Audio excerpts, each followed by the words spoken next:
Hello दोस्तों, welcome to my channel. दोस्तों, आज की वीडियो में हम लोग बात करने वाले हैं सीएचएसएल एग्जाम 2024 टीयर 1 के बारे में, जिसमें आप देख सकते हैं कि 1 जुलाई को पूछे गए शिफ्ट नंबर 3 में जितने सारे क्वेश्चंस होंगे इंग्लिश लैंग्वेज का, इन सबको हम लोग डिस्कस करने करने वाले हैं अच्छे तरीके से। तो आइए शुरुआत करते हैं। ये हमारा सेट नंबर 3 होगा। इसके पहले हम लोग 2 सेट कर चुके हैं, ठीक है। तो हम लोग पूरी सेट खत्म करेंगे सीरियली कंटिन्यूअस तरीके से, कोई दिक्कत नहीं है। इसके पहले हम लोग 2023 का सारा सेट खत्म कर चुके हैं। आप देख सकते हो सीपीओ का, सीजीएल का, सीएचएसएल का, जीडी का, सबका मिल जाएगा आपको वीडियोस प्लेलिस्ट के अंदर, मैथ्स का भी और इंग्लिश का भी, ठीक है दोस्तों। आइए शुरुआत करते हैं। पहला सवाल आपके सामने देख रहे हैं।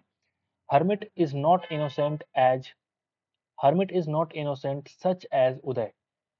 आपको मालूम है दोस्तों कि सच एज का इस्तेमाल जो है, जैसे हम किसी एग्जाम्पल्स को लेने के लिए करते हैं कि सच एज ये वो वगैरह वगैरह, लेकिन यहाँ पे हमें जो यूज करना पड़ेगा, जैसे हम दो चीजों को अगर कंपेयर करते हैं इक्वलिटी के लिए, तो वहां पे हमको क्या लगाना पड़ता है? As plus adjective plus as लगाना पड़ता है। ये बात आपको पता है। तो हम क्या बोलेंगे? Harmit is not as innocent as Uday. समझ के बाद option number 2 is the required answer. यहाँ पे सच एज का इस्तेमाल हम लोग बिल्कुल भी नहीं करने वाले। ठीक है, पहला सवाल आसान था। आगे बढ़ते हैं, नंबर 2 पे चलते हैं। नंबर 2 क्या बोलते हैं? आप देख सकते हैं कि यहाँ बोलेगा कि करेक्ट यूज ऑफ आर्टिकल्स। आपको चूज करना है कि या तो आर्टिकल एक भी हो सकता है, एक से अधिक भी हो सकता है। आपको चूज करना है कहाँ पे सही तरीके से आर्टिकल का इस्तेमाल किया गया है। ये कह रहा है कि she kept a lot of rules in her life due to which she is flourishing today. ठीक है, यहाँ पे देखिए एन लॉट ऑफ लिखा हुआ है, तो लॉट के पहले एन तो लगता ही नहीं है, लॉट के पहले द लॉट ऑफ तो होता ही नहीं है, और लॉट ऑफ नहीं होता। अगर सिर्फ इसके पहले आर्टिकल नहीं लगानी है तो हम क्या लगाते हैं? हम लोग लॉट्स ऑफ। तो इस तरीके से ऑप्शन नंबर 4 भी क्या हो गया? रॉन्ग। तो option number 1 is the required answer. दूसरा सवाल भी बेहद आसान मिला आपको। नंबर 3 पे आते हैं। आप देख सकते हैं the project was completed more quicker than expected. आपको पता है कि या तो इसको यूज करिए, या फिर अगर क्विकर यूज नहीं करना चाहते हैं तो क्विक के साथ मोर लगाना इंपॉर्टेंट भी नहीं है, मतलब ऐसे लगता भी नहीं है। अगर हैंडसम होता तो हम लगाते हैं मोर हैंडसम। ठीक है, तो यहाँ पे 2 बार क्या होगा? कंपैरेटिव हो गया, तो हम किसी एक को हटाएंगे जो कि ये वाला इररिलेवेंट है। तो हम क्या बोलेंगे? The project was completed quicker than expected. समझ के बाद तो यहाँ पे एरर किस में है? ऑप्शन नंबर 2 में एरर है। आप यहाँ से देख सकते हैं। आगे बढ़ते हैं और हम लोग चलते हैं सीधे नंबर 4 सवाल पे। The following sentence has an error in its tense, identify the error. आपको चूज करना है कहाँ पे सेंटेंस में जो है वो गलती है। ठीक है, if you had apprised me about your problem earlier, if you had apprised me about your problem earlier I would have allow you to go. यहाँ पे एक वर्ड आया, आप देख सकते हैं अप्राइज। इसका मतलब क्या होता है? आपने कभी सोचा अप्राइज का मतलब क्या होता है? तो अप्राइज का मतलब होता है किसी को आगाह आगाह कर देना। अप्राइज आप बोल सकते हैं इसको आगाह करना। ठीक है, तो यही सवाल ये कह रहा है, इसका सेंटेंस ये कह रहा है कि इफ यू हैड अप्राइज्ड मी, अगर आपने मुझे पहले आगाह कर दिया होता है अबाउट द प्रॉब्लम पहले से, तो I would have allow you to go, तो हमने आपको अलाउ कर दिया होता कि आप जा सकते हैं। तो आपने ये वाला सेंटेंस जो कंडीशनल सेंटेंस है आपने कितनी बार पढ़ा होगा कि जब हैड प्लस वर्ब का थर्ड फॉर्म लगा होता है तो सेकंड क्लॉज में क्या लगाते हैं? वुड हैव प्लस वर्ब का थर्ड फॉर्म लगाते हैं। बोलिए। और वैसे भी अगर ये स्ट्रक्चर नहीं भी मालूम है तो आपको पता है कि हैज हो, चाहे हैव हो, चाहे हैड हो, इन तीनों के साथ क्या लगता है? वर्ब का थर्ड फॉर्म। तो सिंपल तरीके से हम यहाँ पे अलाउ की जगह पे क्या लगाएंगे? अलाउड। अलाउड लगाएंगे। समझ गए बात? बिल्कुल कोई दिक्कत नहीं। Option number 4 is the required answer. बाकी अगर हम चेक करना चाहें, इफ यू अप्राइज्ड मी, अगर यहाँ पे अप्राइज्ड हुआ, अगर सिंपल वर्ब का सेकंड फॉर्म लगा हुआ है, तो यहाँ पे वुड के बाद हैव नहीं आएगा, सिर्फ वुड के बाद V1 आएगा, जो कि यहाँ पे पॉसिबल नहीं आ रहा इस सेंटेंस में, तो ये गलत हो गया automatic. If you can apprise me, if के साथ मॉडल वर्ब का इस्तेमाल नहीं करते हैं, ये पता है। इफ यू हैड अप्राइज्ड मी, फिर से वही सेंटेंस आ रहा है, तो यहाँ पे हम क्या बोलेंगे? आई वुड अलाउ नहीं बल्कि आई वुड हैव अलाउड। तो ये वाला भी क्या हो जाएगा? Wrong. Option number 4 is the required answer. उम्मीद करते हैं कि आपको समझ में आएगा कि बिल्कुल सही सही तरीके से। नंबर 5 पे आते हैं। नंबर 5 आपका कंप्रीहेंशन का पार्ट आपको देखने को मिलेगा। Many parents think of overweight children as cute and cuddly. बहुत सारे पेरेंट्स ऐसे होते हैं जो सोचते हैं कि जो ओवरवेट चिल्ड्रन होते हैं, जो बहुत वजन, जो मतलब जितना उनका वजन होना चाहिए उससे उनका वजन ज़्यादा है, तो उनको एज ए क्यूट बिहेव करते हैं या फिर कडली बिहेवियर करते हैं। हालांकि ओबेसिटी जो मोटापा है ना, must not be fill in the blanks as a healthy sign. इसको हम हेल्दी साइन के रूप में नहीं देख सकते। अगर किसी इंसान को मोटापा हो रहा है, भले ही आप बच्चों को बोल सकते हैं कि अच्छा बड़ा क्यूट दिख रहा है, गोलू मोलू दिख रहा है, बड़ा कडली बिहेव करते हैं, गले में मिलते रहते हैं, लेकिन ये चीज ओबेसिटी को हम इग्नोर नहीं कर सकते। तो मस्ट नॉट बी के साथ हमेशा क्या आता है, वर्ब का थर्ड फॉर्म। वर्ब का थर्ड फॉर्म ऑप्शन में सिर्फ एक ही है, ऑप्शन नंबर 4। इसको हम एक हेल्दी साइन के रूप में नहीं देख सकते। ठीक है भैया, अगला सवाल। ठीक है, सेकंड कहता है कि fill in the blanks, obese children go up, they will be more prone. अब इसके बाद मैं पहले ही बता देता हूँ कि प्रोन के बाद जब भी आता है प्रीपोजिशन क्या आता है, टू। ठीक है, तो हो सकता है कि आगे वाले सेंटेंस में हम चेक कर ले, मुझे दिख नहीं रहा है, लेकिन सेकंड में क्या भरेंगे आप मुझे बताओ। एज ए हेल्दी साइन, अब यहाँ पे हम बोलेंगे जब ओबे चिल्ड्रन बड़े होते हैं, तो जब यहाँ बात हो रही है तो जब के लिए क्या इस्तेमाल करेंगे, व्हेन। बड़ा ही आसान कॉम्प्रिहेंशन है। यहाँ हमने पहले ही कह दिया कि प्रोन टू होगा, ऑप्शन नंबर 3।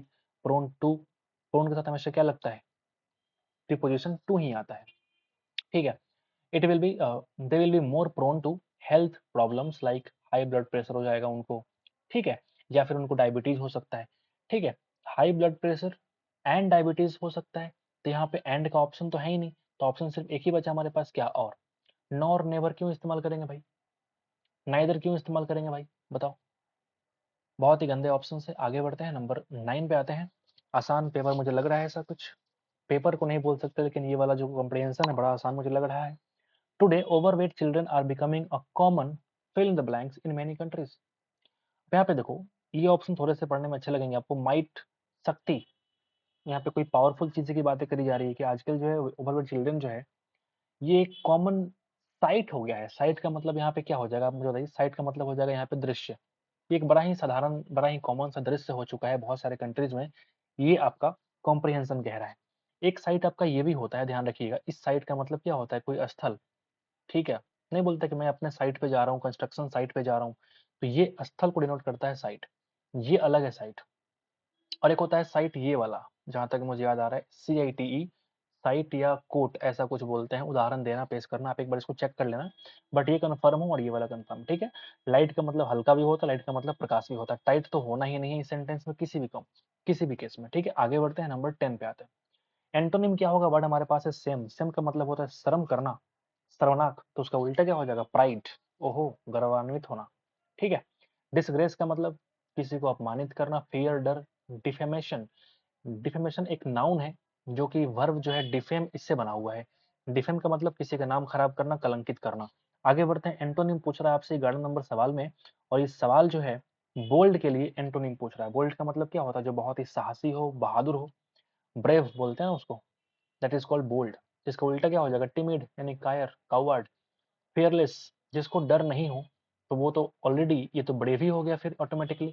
जब ब्रेव हो गया तो ये साइनोनिम हो गया, ना कि एंटोनिम हो जाएगा, बताओ भाई। क्लेवर का मतलब चालाक है, फ्रेंडली तो भाई एमिएबल, एमिकेबल।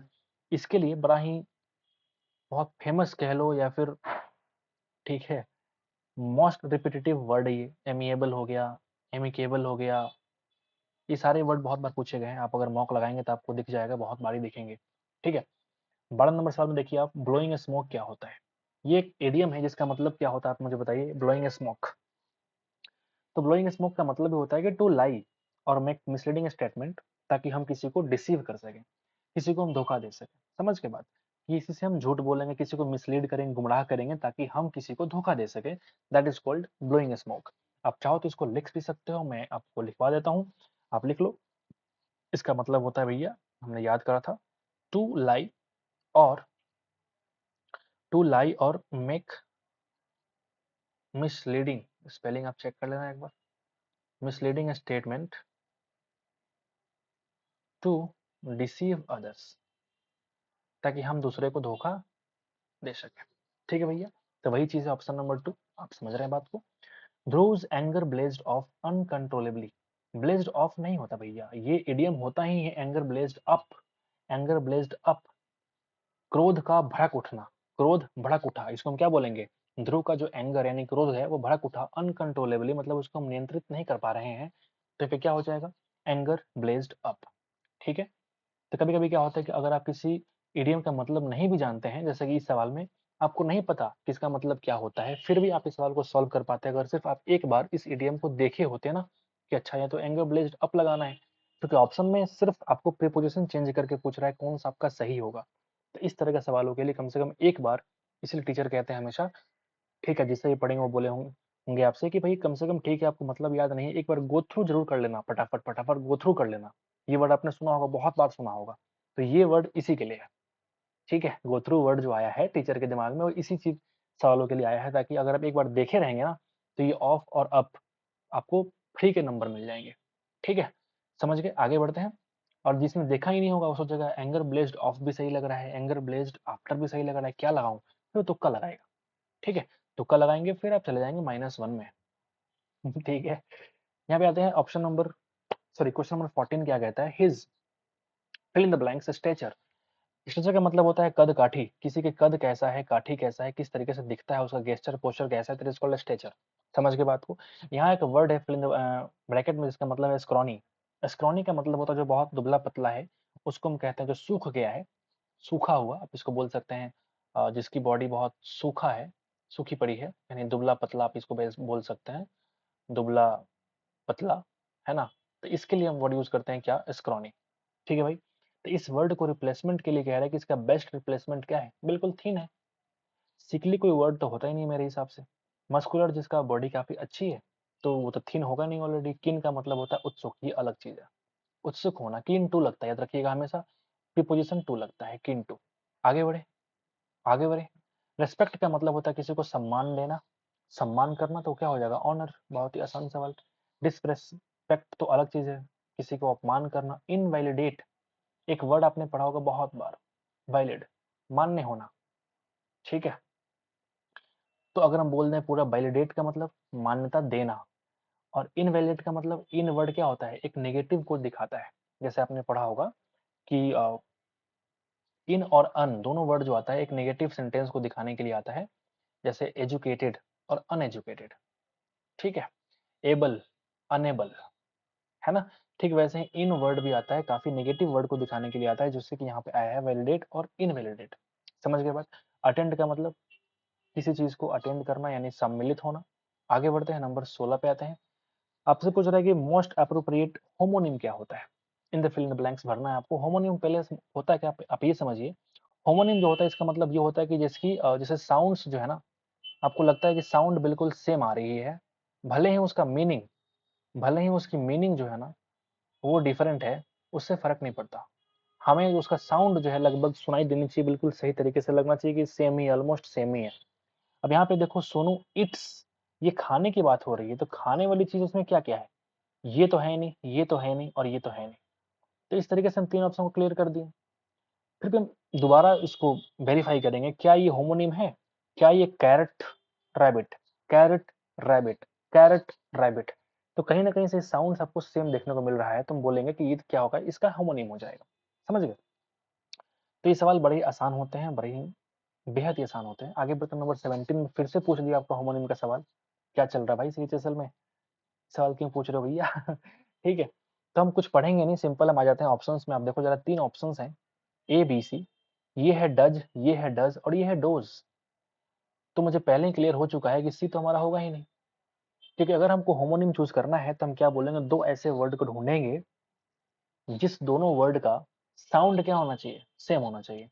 तो इसको हम पढ़ेंगे डज, इसको हम पढ़ेंगे डज, लेकिन इसको हम पढ़ेंगे डोज। ये डोज है।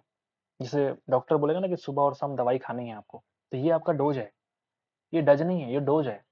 तो इसका साउंड क्या है, डिफरेंट आ रही है। तो इस तरीके से ऑप्शन नंबर सी को हम छाट देंगे। जैसे ऑप्शन सी को हम हटाएंगे, ए और सी खत्म, सी और बी खत्म। बोलो बोलो बोलो। हमारे पास दो ऑप्शन बच गए, ए और बी। बोलो। अब पढ़ेंगे सेंटेंस को। He fill in the blanks imitate the playful movement of the fill in the blanks. अब ये कह रहा है कि जो डज होता है, ये बोलते हैं फीमेल डियर को, जो महिला हिरन होती है ना, उसको हम डज कहते हैं। अब मुझे बताओ, तुम खुद ही बताओ कि यहाँ पे क्या आएगा, वर्ब आएगा। तो जब वर्ब आएगा तो ऑप्शन नंबर बी पहले आ जाएगा, he does imitate the playful movement of the does, यानी कि ऑप्शन नंबर ए। समझ के बात। तो B A option number 3 is the required answer. बेहद ही बढ़िया सवाल ये था, मुझे लगता है होमोनिम का अच्छा सवाल। 18 पे आते हैं। एक वर्ड हमारे पास है ब्रेव, बहादुर। इसका मोस्ट अप्रोप्रिएट ऑप्शन क्या होगा, बहादुर उसी को बोलते हैं जो बिल्कुल फियरलेस हो। हालांकि एक वर्ड यहाँ पे भी है अनएफ्रेड, ये भी तो हो सकता था, बट सीचेसल ने इसको सही माना है। अगर इस ऑप्शंस में हो सकता है कि फियरलेस वर्ड अगर ना दिया होता, तो बेशक आप इस सवाल को सही मारते और इस ऑप्शन को सही मारते अनएफ्रेड को। बट आई डोंट नो कि क्यों फियरलेस को सही माना गया। हो सकता है कि फियरलेस को साहसी के रूप में दिखाया गया, और ये जो ना डरे दैट इज कॉल्ड अनएफ्रेड, फिर भी कहीं ना कहीं थोड़ा सा लिंकअप तो हो ही रहा है, आप एक बार चेक कर लेना। बट जो एसएससी ने सही माना है फेयरलेस को, आप उसको चेक कर लेना, ठीक है। ब्रेव का मतलब बहादुर, बड़ा आसान सवाल है। ये देखो, he was not happy until he gave up his job and live as a fakir in the forest. आप इस बात को ध्यान रखना, हमेशा किसी भी सेंटेंस में अगर दो तीन क्लॉजेज आ रहे हैं ना, और एक, मान लो एक क्लॉज अगर पास्ट टेंस में है तो अगला वाला भी पास्ट टेंस में ही आएगा। और इस एक सिंपल मतलब कंसेप्ट से ना बहुत सारे सवाल पूछते हैं भाई एसएससी वाले, ठीक है, बहुत सारे सवाल। ठीक है, हमने चेक किया, आप भी चेक करोगे बहुत बार अगर आप मॉक टेस्ट दोगे तो। ठीक है, यहाँ पे देखो अंटिल ही गेव, ये वर्ब का सेकंड फॉर्म अगर आया है तो बिल्कुल यहाँ पे लिव नहीं होगा, बल्कि यहाँ पे क्या होगा, लिव्ड होगा। वर्ब का सेकंड फॉर्म आएगा ही आएगा, क्योंकि यहाँ पे एक नया क्लॉज शुरू हो जाता है। ठीक है, he was not happy until he gave up his job and lived as a fakir in the forest. दोनों को पास्ट सेंटेंस में होना ही पड़ेगा, इसलिए option number 1 is the required answer. समझ गए बात को? कुछ तो फायदा हो ही रहा होगा आपको इस सीरीज से, उम्मीद करते हैं। आगे बढ़कर नंबर 3 पे आते हैं। एंटोनिम पूछता है आपसे वर्ड डॉगमेटिक। दो तीन वर्ड हमारे पास हैं, देख लीजिए। एक स्टबर्न है, स्टबर्न का मतलब होता है बहुत ही जिद्दी होना। तो बच्चा बहुत जिद्दी है, मुझे तो बैलून चाहिए, मुझे तो बैलून चाहिए, तो हम क्या बोलेंगे, वो बच्चा क्या स्टबर्न है, वो बच्चा स्टबर्न है। डॉगमेटिक का मतलब क्या बोले, कट्टर। बिल्कुल, जो हमने कह दिया सो कह दिया, दैट इज कॉल्ड कट्टर। हम किसी के प्रति झुकते उगते नहीं है, हम फ्लेक्सिबल नहीं है, हम बिल्कुल कट्टर हैं। ठीक है, झुकेंगे नहीं, सर कटा सकते हैं लेकिन झुका नहीं सकते, दैट इज कॉल्ड डॉगमेटिक। ये इनफ्लेक्सिबल, जो फ्लेक्सिबल नहीं है, जो लचीला नहीं है, बिल्कुल इन दोनों को हम बोल सकते हैं, दोनों लगभग सेम ही है। ठीक है, इनफ्लेक्सिबल जो अलचीला है। ठीक है, तो कट्टर का उल्टा क्या हो जाएगा, जो थोड़ा सा फ्लेक्सिबल हो जाए, जो थोड़ा सा क्षमा मांग ले किसी से, जो किसी के प्रति झुक जाए, उसको हम क्या बोलेंगे, इसका अपोजिट। अगर देखो बाइस्ड, बाइस्ड का मतलब होता है पक्षपाती होना, किसी के प्रति आप अगर झुकाव रखते हो तो उसको हम बोलेंगे तुम बाइस्ड हो। ठीक है, डिसऑनेस्ट का मतलब बेईमान। Amenable, what is the meaning of amenable, amenable ही इसका सही आंसर होगा। और इसका मतलब ये होता है जैसे जिम्मेदार होना, जैसे प्रति संवेदी होना, आप कह सकते हो उत्तरदायी होना। हम किसी के प्रति झुकने को तैयार हैं तो हम बोलेंगे वो हम अमेनेबल हैं। यानी एक तरफ तुम ऐसे हो जो तुम कट्टर हो, तुम झुकना ही नहीं चाहते हो, एक तरफ तुम ऐसे हो कि तुम झुकने को तैयार हो, that is called अमेनेबल। Option number 3 is the required answer. Careless, लापरवाह। तो ये सवाल मेरे हिसाब से एक बढ़िया सवाल है। ठीक है, आगे बढ़ सकते हैं। नंबर 21, इनकरेक्टली स्पेल्ड वर्ड आपको चूज करना है। सीज का मतलब होता है जब्त करना। डिसअपॉइंट, डबल एस नहीं होता, मतलब सिंगल एस ही होता है, डिसअपॉइंट। अपॉइंट का मतलब किसी को नियुक्ति देना, नियुक्त करना। डिसअपॉइंट का मतलब नियुक्ति पद से हटा देना, ऐसे बोल सकते हैं। फोरसी, दैट इज कॉल्ड पूर्वानुमान करना, भविष्य को देखना आप कह सकते हैं, फोरसी होता है। रिव्यूक मतलब डांटना। तो बड़ा ही आसान आसान क्वेश्चंस अब देखने को मिल रहे हैं। 22 पे आते हैं। Riding a horse was a piece of cake. ओहो, पीस ऑफ केक, आसान कार्य, आपने बचपन से पढ़ते हुए आ रहे हैं। बचपन तो नहीं बोलेंगे, जब से आपने एसएससी की तैयारी करना शुरू करी है। मुझे लगता है कि स्टार्टिंग के 10 अगर आपने एडीएम याद किए होंगे तो उसमें से एक ये भी आ ही गया होगा। The company do not broke the law at any time. The company do not broke. अब मुझे एक बात बताओ, क्या ये डू नॉट होगा? आपको लगता होगा कि सर तो ऑप्शन देख करके हेल्प लेके मतलब बात करते हैं, ऐसा नहीं है भाई। ठीक है, मुझे दिख जाता है सेंटेंस पढ़ते समय कि अच्छा यहाँ पे ये एरर है। कभी कभी ऐसा होता है कि 25 सवाल में इक्का दुक्का सवाल मुझे लगता है कि ऑप्शन से हेल्प लेनी पड़ेगी। But most of the case में हम सेंटेंस को पढ़ते पढ़ते मुझे दिख जाता है कि अच्छा यहाँ पे क्या होने वाला है। जैसे यहाँ पे देखो द कंपनी है, अगर इसको एज ए होल हम जस्टिफाई करेंगे तो क्या होगा, यहाँ पर डू नहीं बल्कि क्या हो जाएगा, डज हो जाएगा, क्योंकि इसको हम एक सिंगल काउंट करेंगे ना। अगर ऐसा बोलता है कि the people of the company, अगर ऐसा बोलते तो क्या बोलना पड़ता, डू नॉट, क्योंकि वहां पे सिर्फ पीपुल की बात हो रही है। वहां पीपुल क्या है, एक बहुवाचक संज्ञा, क्या बोलते हैं उसको, ठीक है, वो प्लूरल है। तो उसके लिए हमको डू नॉट यूज करना पड़ेगा, बल्कि यहाँ पे company as a whole singular use करेंगे और डज का इस्तेमाल हमको करना पड़ेगा। Option number 2 is the required answer. ठीक है भाई, नंबर 24 पे आता है। 24 नंबर सवाल, एक वर्ड हमारे पास एंटोनिम पूछता है, उस वर्ड का नाम है इंटीग्रल। मतलब इंटीग्रल का मतलब होता है किसी का इंटीग्रल पार्ट होना, मतलब अभिन्न अंग होना किसी चीज का। ठीक है, आओ जरा सेंटेंस पढ़ लेते हैं। It is no exaggeration. Exaggeration का मतलब होता है बढ़ा चढ़ा किसी चीज को दर्शाना। जैसे मान लो किसी के बारे में तुम बड़ी बड़ी बातें कर रहे हो, एग्जैगरेट कर रहे हो, तब क्या बोलेंगे, बढ़ा चढ़ा के किसी की बातें करना। तो इट इज नो एग्जैगरेशन, हम की इसमें कोई एग्जैगरेशन की बात नहीं है कि ये कहना कि Hussain Sagar lake is an integral part of, sorry integral lake element of Hyderabad and Hyderabad history. ये इसके हिस्ट्री का एक अभिन्न अंग है, अभिन्न तत्व है, ऐसा कह सकते हो। तो अभिन्न अंग का मतलब होता है कि हम उससे अलग नहीं हो सकते, ये हमारे साथ जुड़ा हुआ है बिल्कुल, हम इसके अलग नहीं है, ये हमारा पार्ट ही तो है। इसका उल्टा क्या हो जाएगा, जो इसका पार्ट नहीं है, जो अलग से है, जो एक्स्ट्रा है, तो हम क्या बोलेंगे, option number 1 is the required answer. ठीक है, इस तरीके से आपको समझना पड़ेगा, ऑप्शन के हेल्प से आपको समझना पड़ेगा। इनहेरेंट का मतलब होता है जो हमारे पास इनहेरेंट क्वालिटीज हैं, जैसे जो बचपन से मेरे पास आ रही हैं, जन्मजात, that is called inherent. Total और एसेंशियल कहीं जाना है आपको, आसान है। इनकरेक्टली स्पेल्ड वर्ड क्या होगा गिवन सेंटेंस में, आप मुझे बताइए। वंदे मातरम अ पोइग्नेंट पोएम, पोइग्नेंट पोएम, ये जो वर्ड है इसका मतलब होता है तीखा, याद कर लीजिए। वंदे मातरम जो एक पोएम है इज ऑब्वियसली एंड इनडिस्प्यूटेबली, ओ हो, इनडिस्प्यूटेबली, यहाँ पे ई नहीं बल्कि ए होता है, बोलिए बोलिए, इनडिस्प्यूटेबली में ई की जगह पे ए होता है, और ये आपसे पूछ रहा है कि स्पेल्ट आपको चेक करना है किसकी गलत है, तो हम क्या बोलेंगे, इनडिस्प्यूटेबली के स्पेलिंग गलत है, ई की जगह पे ए आ जाएगा। ठीक है भैया, समझ में आ गया होगा, उम्मीद करते हैं कि आपको अच्छे तरीके से समझ में आ गया होगा ये सीरीज। तो एक बार लाइक कर दीजिए हमारी इस एफर्ट के लिए, और मिलते हैं आपसे अगले वीडियो में। तब तक के लिए thank you so much guys, पढ़ते रहिए जब तक आपका सिलेक्शन नहीं हो जाता है। Thank you so much.